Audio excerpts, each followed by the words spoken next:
Hello, friends. Today I want to share a story about a real-life person, Greta Tunberg, and she's a real-life superhero for Mother Earth. She just turned 18 this month, and she's been working tirelessly to help Mother Earth by learning as much as she can and becoming the voice for Mother Earth.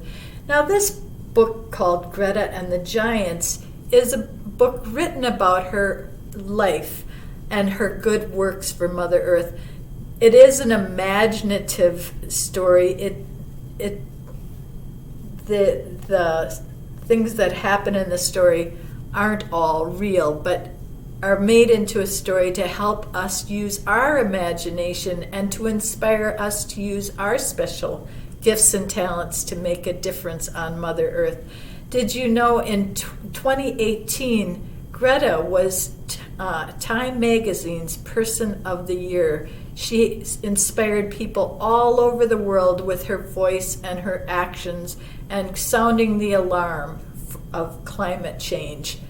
And we can all learn a lot from her and her, speaking on behalf of Mother Earth. She is a true voice for us all to pay attention to and join with her to make a difference. I'm very proud of her making a difference to save the world.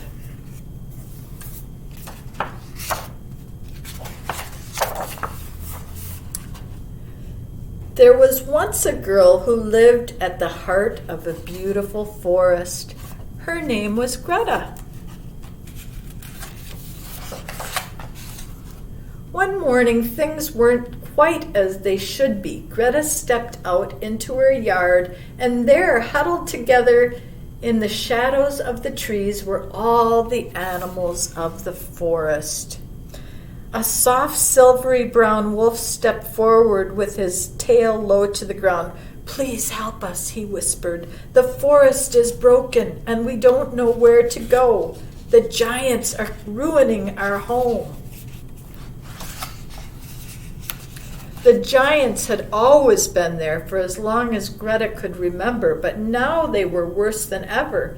They were huge, lumbering oafs, and they were always busy. They chopped down trees to build homes. Then they chopped down more trees and built bigger homes.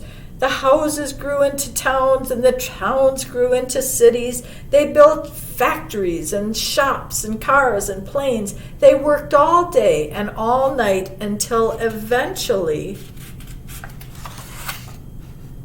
there was hardly any forest left. But the greedy giants had forgotten how wonderful the forest was. They didn't see all the little birds and bugs and butterflies and bears that trembled in the shadows, and no one told them to stop because everyone was scared of them. Everyone except Greta. "Will you help us?" asked the wolf. Greta looked around her. The animals looked tired and sad. She had to help them, but how? Then Greta had an idea. I find that kids have the best ideas. The next morning, Greta went to the middle of the forest and waited for the giants to come.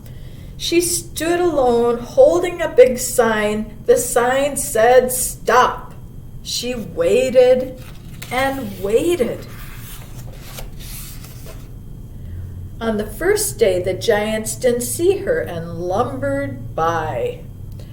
And on the second day and third day too. But on the fourth day, something strange happened. A little boy who had been watching Greta made a sign and came and sat down next to her. He didn't say much, but Greta knew he felt like she did. Greta's sign says, "Stop," and the little boy's sign says, "Listen."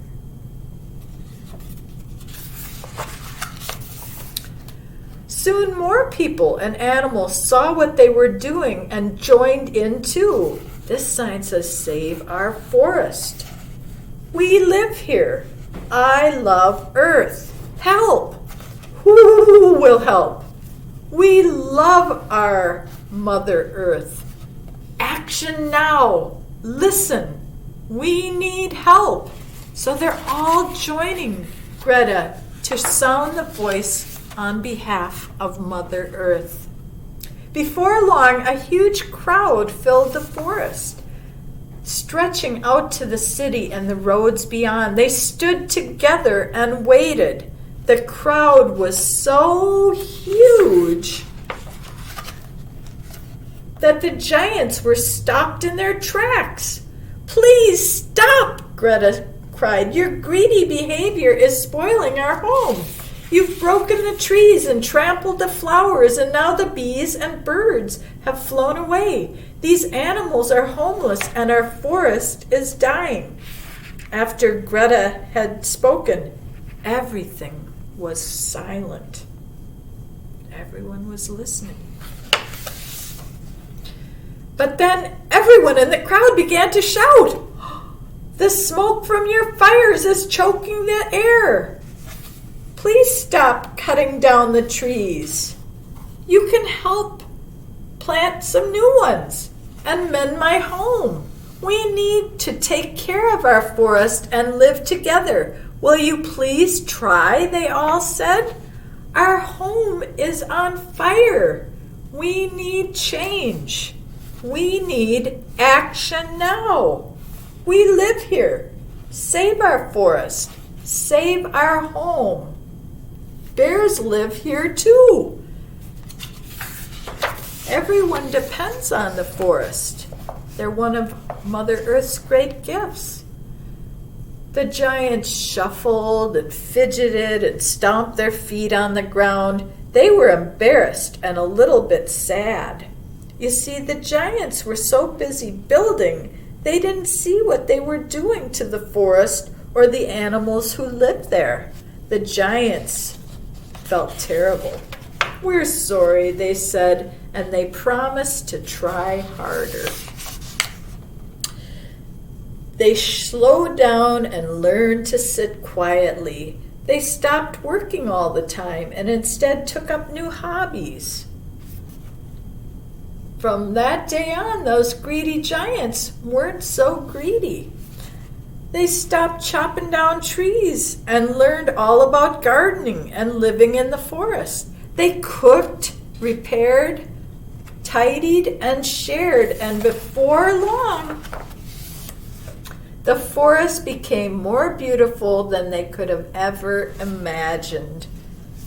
They all worked together to restore the forest and make better choices to care for our Mother Earth. This story is inspired by a real girl called Greta Tunberg. When Greta was not much older than you, she found out about something called climate change. This means the world is getting hotter and hotter, and this is causing a lot of damage. Scientists all agree that this rising temperature is down to human activity. When we burn coal, oil, and gas called fossil fuels, something called carbon dioxide is released into the air, and this makes the world warm up. The polar ice is melting and the sea levels are rising. Forests are being chopped down and animals are left homeless. The earth is already 1 degree Celsius hotter than it used to be. This has caused wildfires, storms, droughts, and floods, and more than 1 million people living near the coast have been forced to leave their homes. If we carry on as we are, things will only get worse. Climate change is the biggest crisis humans have ever faced. Greta knew all of this, and she couldn't understand why no one was doing anything about it. So when she was 15 years old, she went on strike from school, sitting outside the Swedish government building and holding a sign that said, "Strike for Climate." Over time, people stopped to join her, and now her protest has encouraged children and adults from all over the world to stand up for climate change too. Greta has spoken to politicians from many different countries, and in 2019 she was nominated for a Nobel Peace Prize. That is a very, very important prize. And like I said, she just turned 18. This story you have just read has a happy ending. In the real world, Greta is still fighting the giants. They might not be so easy to see as they are in this book, but they are there. And some of the giants don't want to change their ways. That's why Greta needs your help. You might think you're too little, but Greta says no one is too small to make a difference. Here are some things you can do to help Greta.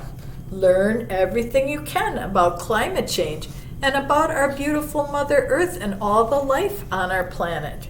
Tell your friends and family about what you have learned. Remember, knowledge is power. It helps us to make good choices that affect Mother Earth and all life on the planet. Ask your parents or guardians to take you on a climate protest so you can stand up to the giants. Ask your teacher if your class can write to or visit your elected officials to ask them to stop climate change. Walk, run, cycle, or take the bus or train instead of getting in the car or taking a plane. This means less fossil fuels are burned.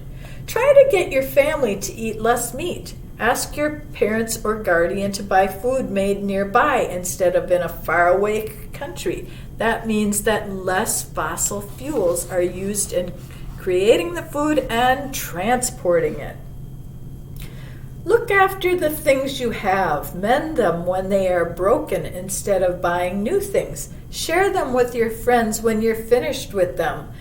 Use those 3 R's we've been talking about. Reduce, reuse, recycle. Think about your needs. What do you need instead of big lists of things you want that make it hard for our planet. And remember, one of the most important things we can do is to help preserve big areas of plant growth, different ecosystems like forests and prairies, savannas. Plants help to reduce the effects of climate change. Remember, plants breathe in carbon dioxide during their process of photosynthesis. So every time we plant things, especially big trees that help to store carbon and that transform toxic carbon dioxide into fresh air through that process of photosynthesis. And when we create habitat, it makes a safe place for people and animals and pollinators that depend on those green spaces for their survival, for food, for shelter, for fresh air, for the water cycle, recycling the water on our planet, regulating our weather cycle. One of the most important things we can all do is to plant trees and plants on our planet. And it's a win-win-win for our families, for our neighbors, and for our neighbors all around the world, and the plants and animals too. So let's join together. Let's form that green team to make a difference that will benefit all life on our beautiful Mother Earth. Thank you for helping and making wise choices for Mother Earth.